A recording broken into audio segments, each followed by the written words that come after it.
Voltamos com o programa Nossos Pesquisadores. Professor, voltando a falar do Arduino, como surgiu? O Arduino surgiu na Itália, né? Era um grupo de pesquisadores que tinham a intenção de fazer uma série de circuitos para interagir com o mundo, né? Inclusive com aplicações na área de artística, né? Fazer instalações artísticas com motorzinhos, com sensores de luz, com botõezinhos, uma série de equipamentos que são difíceis para quem não é da área de computação trabalhar. E aí, a partir disso, eles montaram esse circuito que é perfeito para isso, porque ele permite que você interaja com o mundo.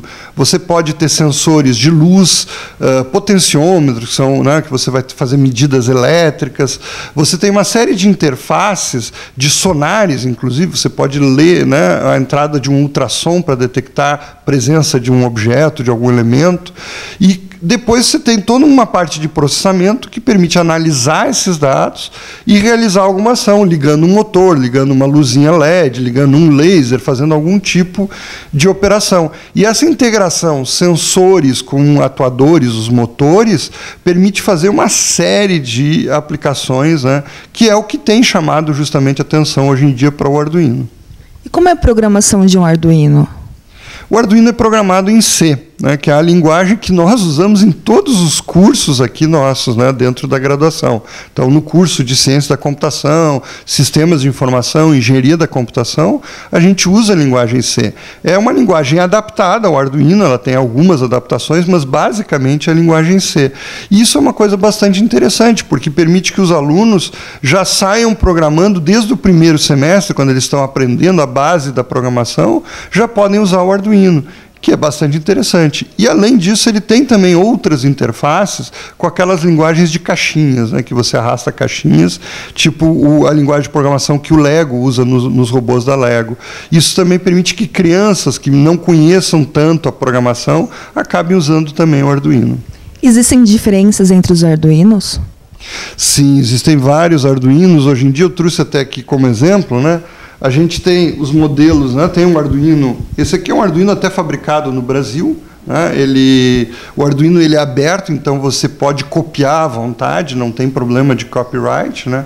E ele tem, normalmente, né, o Arduino Uno tem uma cara bastante conhecida, mas já tem Arduinos maiores, né? A gente tem, por exemplo, o Arduino Mega, que já é para um circuito maior, e os modelinhos depois menores, né, de Arduinos, a gente começa a ter Arduinos, inclusive, com Wi-Fi, Bluetooth, e que tem a capacidade, então, de comunicação e integração bastante grande para desenvolver, principalmente, as aplicações que a gente chama de Internet das Coisas.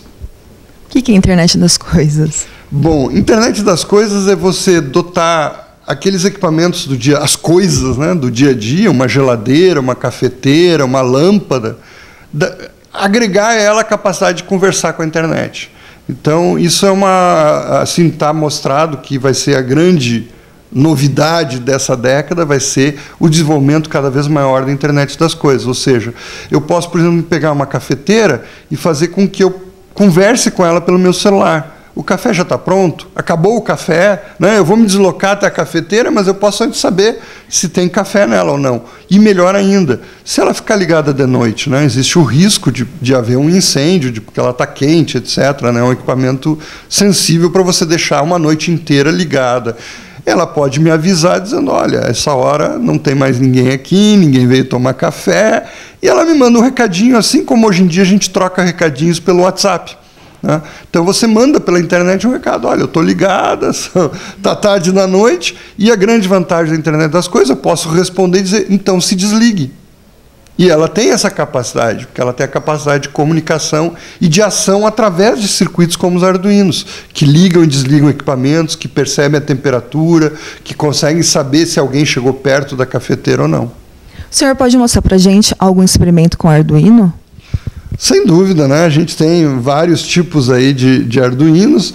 Um exemplo que sempre faz muito sucesso nas feiras de profissão é o nosso robozinho, né?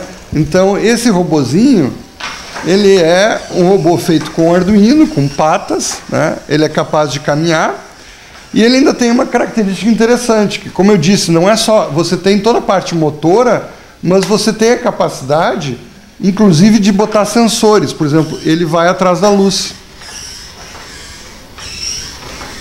Onde eu botar a luz, ele vai indo, né?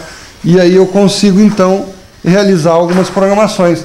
Esse é um típico robô que a gente usaria nessas competições da Olimpíada de Robótica, né? Ou seja, claro, os de robótica normalmente se usa com rodas, né? Esse é com patas, mas ele demonstra essa capacidade sensorial, os olhos dele são sensores de luz, né?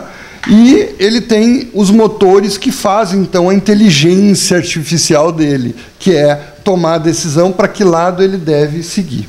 Bom, esse aqui é uma outra aplicação do Arduino com sonar, né? A gente tem um gráfico que representa a distância.